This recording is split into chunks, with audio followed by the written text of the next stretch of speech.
Welcome students, welcome back once again. आप सभी का एक बार फिर से स्वागत है अपनी इस ऑनलाइन क्लास में।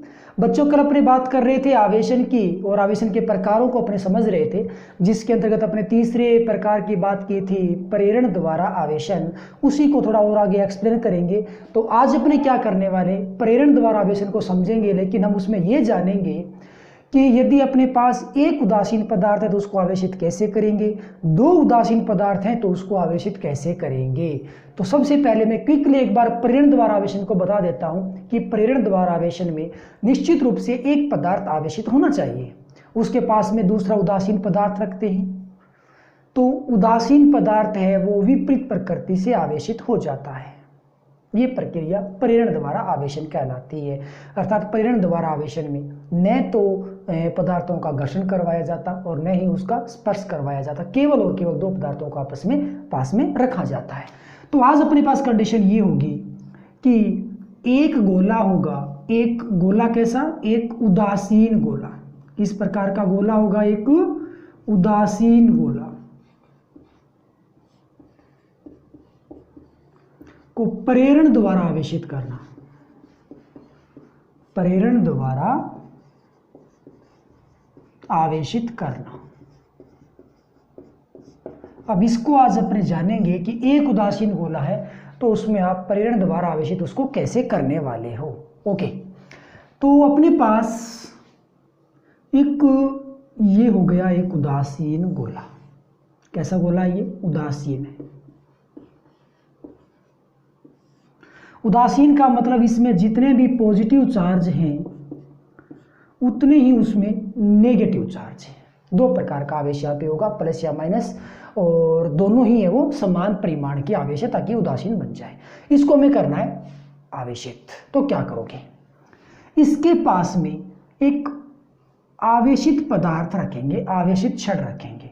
तो पहली कंडीशन में हम क्या करेंगे, इसके पास में हम रखेंगे एक ऐसी छड़ जिसके ऊपर आवेश हो, लेकिन आवेश किस प्रकार का हो, धनात्मक हो या ऋणात्मक हो, वो डिपेंड करता है कि आपको इस गोले पे कौन सा आवेश लेके आना है।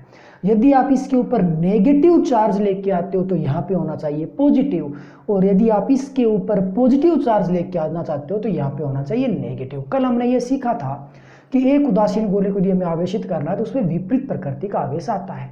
तो यहाँ हमें सपोज दैट पॉजिटिव चार्ज चाहिए, तो भाई हम इस आवेशित पदार्थ को रखेंगे नेगेटिव। अब क्या होगा, अब कंडीशन भाई ये बनेगी, जैसे कि ये अपने पास वो पदार्थ था, इसके पास में ये हमने रख रखा है नेगेटिव प्लेट को, तो इस गोले का ये हो गया ए प्रभाग यानी कि भाग, और ये हो गया इसका बी भाग। ठीक है, तो इस प्लेट नेगेटिव के पास में ये जो गोला है उसका पॉजिटिव चार्ज जमा हो जाएगा। ये हो गया पॉजिटिव चार्ज। यहाँ इस भाग में कौन सा चार्ज आएगा, इस भाग में जाएगा नेगेटिव चार्ज। अब यहाँ पे ये समान प्रकृति के समान परिमाण के होने चाहिए, सपोज दैट ये हो गया प्लस माइनस। हमें इसके ऊपर चार्ज पहुंचाना है, कौन सा, पॉजिटिव चार्ज हमें इसके ऊपर पहुंचाना है। तो हमें क्या करना होगा, इसके आगे वाले भाग को हमें भू संपर्कित करना है। ध्यान रखना, इसको हटाना नहीं है, इसको लगे रहने देना है, और इस भाग को हमें कर देना है भू संपर्कित, ग्राउंडेड कर देना है। चलो बच्चों, सबसे पहले मैं आपको ग्राउंड की कंडीशन उसकी रामायण बताता हूँ और बात करते हैं कि ग्राउंड कैसे काम करता है। अपने पास एक पदार्थ है, इसको एक बार यही ब्रेक करते हैं। अपने पास एक पदार्थ है, इसके ऊपर बच्चों पॉजिटिव चार्ज है, सपोज दैट, ठीक है, इसको हमने किया ग्राउंडेड। ग्राउंड यानी कि पृथ्वी का सबसे बड़ा गुणधर्म होता है कि एक तो उदासीन होती है, आवश्यकता पड़ने पर ये पॉजिटिव या नेगेटिव दोनों की भांति व्यवहार कर सकती है। मतलब ये इलेक्ट्रॉन ले भी सकती है और इलेक्ट्रॉन दे भी सकती है, और इसकी जो क्षमता होती है किसकी, पृथ्वी की, वो असीमित होती है, अनंत होती है। यानी कि अनंत आवेश को धारण कर सकती है, अनंत आवेश ये प्रदान भी कर सकती है क्योंकि उसका आकार बहुत बड़ा होता है।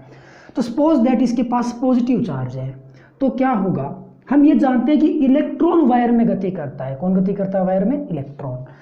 तो भाई ये पॉजिटिव चार्ज तो यहाँ से हट हिलेगा नहीं, तो ग्राउंड से इलेक्ट्रॉन निकलेंगे, जाएंगे पदार्थ के पास, एक इलेक्ट्रॉन गया, एक धनात्मक आवेश नष्ट, दूसरा गया, दूसरा धनात्मक आवेश नष्ट, तीसरा नष्ट हो गया, चौथा नष्ट हो गया। ये प्रक्रिया तब तक चलती है जब तक ये पदार्थ पूर्णतया उदासीन नहीं हो जाता। जब ये पदार्थ पूर्णतया उदासीन हो जाएगा तो भाई ये इलेक्ट्रॉन है वो ग्राउंड से बाहर निकलना बंद कर देंगे और ये पदार्थ हो गया उदासीन। यदि ये पदार्थ होता नेगेटिव तो क्या होता, इलेक्ट्रॉन होता मान लो इस पदार्थ के पास, तो अब ग्राउंड से इलेक्ट्रॉन नहीं निकलता, ये जो इलेक्ट्रॉन है ना वो ग्राउंड की तरफ मूव करते हैं। पहले हमने क्या देखा, ग्राउंड से इलेक्ट्रॉन निकल रहा है, अभी अपने क्या देख रहे हैं, पदार्थ से इलेक्ट्रॉन निकल रहा है। तो कहने का मतलब ये जो पदार्थ और ये जो ग्राउंड है इनके बीच में एक कनेक्टिंग वायर है, इस कनेक्टिंग वायर में कौन गति करेगा, इलेक्ट्रॉन गति करेगा। तो इलेक्ट्रॉन जिस साइड में ज़्यादा होंगे वहाँ से इलेक्ट्रॉन निकलेंगे। यहाँ पे क्या इलेक्ट्रॉन की बहुलता है तो इलेक्ट्रॉन यहाँ से बाहर निकलेगा। और पहले जब इसके ऊपर पॉजिटिव चार्ज था तो भाई यहाँ पे इलेक्ट्रॉन क्या था, कम था, तो इलेक्ट्रॉन इसकी ओर आएगा। धनात्मक आवेश वो पृथ्वी की ओर नहीं जाएगा क्योंकि धनात्मक आवेश कभी भी पदार्थ में यानी कि वायर में चालक पदार्थ में गति नहीं करता है। तो ये धनात्मक आवेश है वो गति नहीं करेगा, इलेक्ट्रॉन निकल के ग्राउंड से इस धनात्मक के पास में आता है और यहाँ पे इलेक्ट्रॉन है वो ग्राउंड की ओर ट्रांसफर हो जाता है। ये रामायण होती है भू संपर्क करने के पश्चात की कि कौन कहाँ कैसे गति करता है। ओके, चलिए भाई बैक टू पॉइंट, अब अपने वापस पॉइंट पे आते हैं। तो अपने बात कर रहे थे कि हमें एक गोला है उसको हमें क्या करना है, आवेशित करना है, तो हमने कर दिया इसको ग्राउंडेड। अब ग्राउंडेड में देखो क्या होगा, ये जो भाग है वो ग्राउंडेड किया हुआ है, यानी कि पूरा गोला ही ग्राउंड है एक प्रकार से। ये जो भाग है बी प्रभाग, इस बी प्रभाग को आपको ग्राउंडेड करना है। तो ये जो इलेक्ट्रॉन है बच्चों वो सारे के सारे कहाँ जाएंगे, ये भागेंगे ग्राउंड की ओर, और ये इलेक्ट्रॉन ग्राउंड की ओर भागेंगे इस प्रकार से, ग्राउंड में जाकर के समाहित हो जाएंगे। तो ये जो भाग होगा बी भाग यानी कि बी प्रभाग होगा, यहाँ से इलेक्ट्रॉन लगातार कम होते रहेंगे, इलेक्ट्रॉन क्या होंगे, कम होते रहेंगे। और एक कंडीशन ऐसी बन जाएगी कि ये जो गोला है जिसका ये ए प्रभाग है, इसका ये बी प्रभाग है, और यहाँ पे ये चार्ज है वो नेगेटिव चार्ज है, यहाँ पे ये चार्ज है वो पॉजिटिव चार्ज है।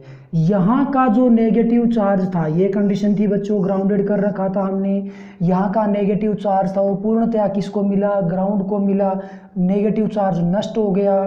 अब यहाँ से इलेक्ट्रॉन निकलना बंद कर देंगे क्योंकि इसके पास इलेक्ट्रॉन है ही नहीं।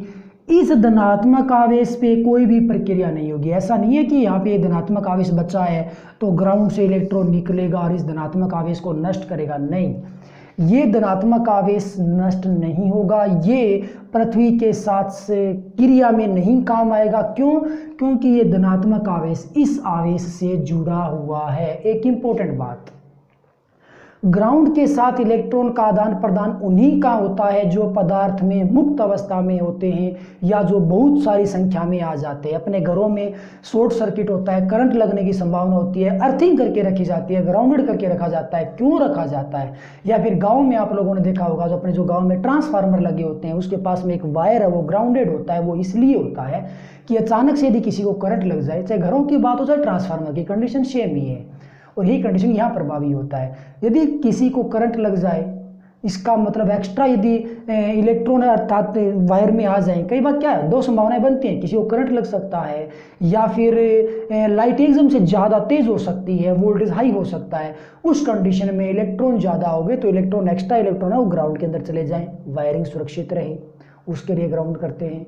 और किसी को करंट लगता है तो आपने एक बात नोट की होगी, यदि अपने चप्पलें या जूते नहीं पहन रखे हैं तो करंट ज़्यादा लगता है क्योंकि ग्राउंड के साथ उसका अर्थिंग हो जाता है। तो करंट लगने की संभावना को बचाने के लिए ताकि एक्स्ट्रा इलेक्ट्रॉन है वो ग्राउंड में चले जाएं, उस प्रकार की सुविधा के लिए अपने क्या करते हैं, किसी भी पदार्थ को ग्राउंडेड करते हैं। ओके, तो ट्रांसफार्मर के पास में ग्राउंडेड इसीलिए होता है कि भी अचानक से वोल्टेज ज़्यादा आ गया तो एक्स्ट्रा इलेक्ट्रॉन है वो ग्राउंड में समाहित हो जाएं, आगे जो भी डिवाइस काम कर रही है उसको नुकसान ना हो। ओके, तो यहाँ पे ये कंडीशन बन गई। तो भाई कंडीशन अब क्या होगा, यहाँ से नेगेटिव चार्ज सारा खत्म हो गया ना, अब इस ग्राउंड को हटा लो, भू संपर्क को हटा लो, हटा लिया, अब इसको भी हटा दो, हटा दिया, ये चालक पदार्थ है। अब चालक पदार्थ में ये जो आवेश है ना वो पूरे पदार्थ में एक समान रूप से वितरित होगा, एक समान रूप से फैलेगा। तो इसके ऊपर कौन सा चार्ज आ गया, इसके ऊपर आ गया जी पॉजिटिव चार्ज। कौन सा चार्ज आया, पॉजिटिव। और अपने पास जो छड़ थी ये किस प्रकार की थी, प्रारंभ में नेगेटिव थी। नेगेटिव छड़ के द्वारा आपने गोले को किस प्रकार से आवेशित कर दिया, धनात्मक आवेश से आवेशित कर दिया है। तो एक उदासीन गोले को आपने प्रेरण द्वारा आवेशित किया है, टच तो करवाए नहीं, घर्षण तो करवाए नहीं, फिर भी केवल पास में रखा था एक आवेशित छड़ को, और ये दूसरा जो भाग है वो भी क्या हो गया, आवेशित हो गया। तो ये तो बात थी एक उदासीन गोले की। यदि अपने पास दो उदासीन गोले हैं तो आप उनको आवेशित कैसे करोगे, और दोनों ही आवेशित गोलों पे कंडीशन ये है कि विपरीत प्रकृति का आवेश आना चाहिए। दो उदासीन गोले होंगे, एक के ऊपर धनात्मक आवेश आता है तो दूसरे पे ऋणात्मक आना चाहिए, ये अपने सामने शर्त होगी। तो आइए बात कर लेते हैं कि दो उदासीन गोलों को आप कैसे चार्ज करोगे, वो भी विपरीत प्रकृति से।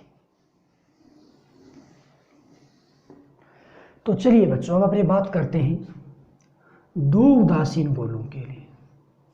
दो उदासीन गोलों को प्रेरण द्वारा आवेशित करना, और प्रकृति कैसी आनी चाहिए, दोनों ही गोलों पे विपरीत आनी चाहिए। सपोज दैट अपने पास दो गोले हैं, एक गोला ए है और एक गोला बी है, ठीक है। इन दोनों गोलों पे आपको क्या करना है, विपरीत प्रकृति का आवेश लेके आना है। कंडीशन देखो बच्चों, हालात ये है, उदासीन गोले है ना, इसको आप निश्चित रूप से एक कुचालक स्टैंड पे जरूर रखोगे, चाहे वो पहले वाली कंडीशन थी चाहे वो कंडीशन थी।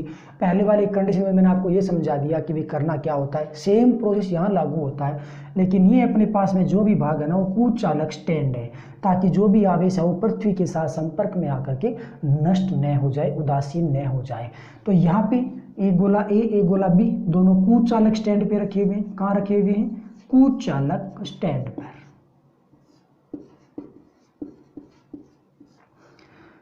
विपरीत प्रकृति से आवेशित करेंगे ना, उसके लिए अपने क्या करेंगे, एक किसी भी आवेश से आवेशित चालक छड़ ले लें, यानी कि एक आवेशित पदार्थ ले लिया, दोनों गोलों को टच करवाओ। दोनों गोलों को क्या करवाना है, हमें टच करवाना है। तो यहाँ पे ये कंडीशन बन जाएगी, एक गोला तो ये हो गया, दूसरा गोला ये हो गया, दोनों ही गोलों को हमने कुचालक स्टैंड पे रख दिया, ये कुचालक स्टैंड हो गई। ये गोला ए था, ये गोला बी था, और हमें इसके पास में कोई एक आवेशित पदार्थ रख देना है। तो ऐसा करोगे तो क्या होगा, सेम वही प्रोसेस, प्रेरण होगा। दोनों गोलों का जो भी धनात्मक आवेश है वो इस भाग में जमा होगा, दोनों गोलों का ऋणात्मक आवेश है, दोनों गोलों का देखो संयुक्त रूप से यहाँ पे जमा हो जाएगा। तो इस भाग पी प्रभाग पे तो आ गया धनात्मक आवेश और क्यू प्रभाग पे आ गया ऋणात्मक आवेश। Is that clear? Okay, simple सी रामायण होगी। अब क्या करोगे, इस पे धनात्मक है इस पे ऋणात्मक है, इसको हटा दो। इसको हटाने से पहले हमें इन दोनों गोलों को पृथक पृथक करना है, ताकि इन दोनों का आवेश आपस में ट्रांसफर ना हो पाए।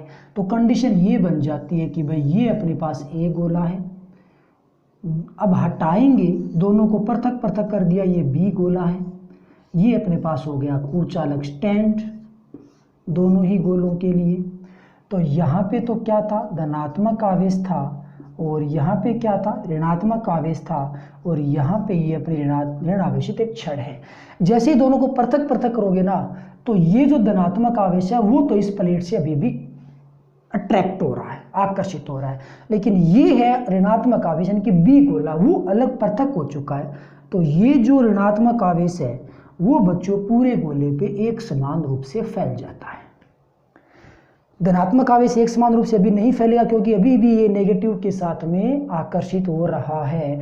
जब आप इस प्लेट को हटा लोगे, आवेशित भाग को हटा लोगे, तो ये धनात्मक आवेश भी फ्री हो गया, और अब ये आवेश भी इस पूरे गोले पर समान रूप से फैलेगा। तो ए गोले पे आया धनात्मक आवेश, बी गोले पे आया ऋणात्मक आवेश। तो अपने पास कुल मिलाकर के दो उदासीन गोले थे, दोनों को विपरीत प्रकृति से हमने आवेशित कर दिया, एक पे पॉजिटिव है और दूसरे पे क्या है, नेगेटिव चार्ज आ गया। तो ये प्रक्रिया होती है दो उदासीन गोलों को विपरीत प्रकृति से आवेशित करने की। तो ध्यान रखना, पहली कंडीशन कि आपको कुचालक स्टैंड पे दोनों को रखना है। ऐसा क्यों करना है, ऐसा इसलिए करना है ताकि दोनों गोलों का जो आवेश है वो ग्राउंड के साथ संपर्क में आकर के उदासीन ना हो जाए। सपोज दैट हमने इसको स्टैंड पे नहीं रखा है, सीधा ग्राउंड पे रख दिया, तो इलेक्ट्रॉन ग्राउंड को मिल जाएगा, ये क्या हो जाएगा, उदासीन हो जाएगा, आवेशित रहेगा ही नहीं। इसीलिए हमें क्या करना होता है, दोनों ही या फिर जितने भी अपने पास चालक गोले हैं जिसको आप आवेशित करना चाहते हो उसको कुचालक स्टैंड पे रखा जाता है। तो ये संपूर्ण प्रक्रिया होती है प्रेरण द्वारा आवेशन, एक गोले को आवेशित करना और दूसरे गोले को आवेशित करना। तो बच्चों आज के लिए बस इतना ही, कल लौटेंगे इसी टॉपिक को आगे बढ़ाने के लिए। तब तक के लिए बाय, थैंक यू।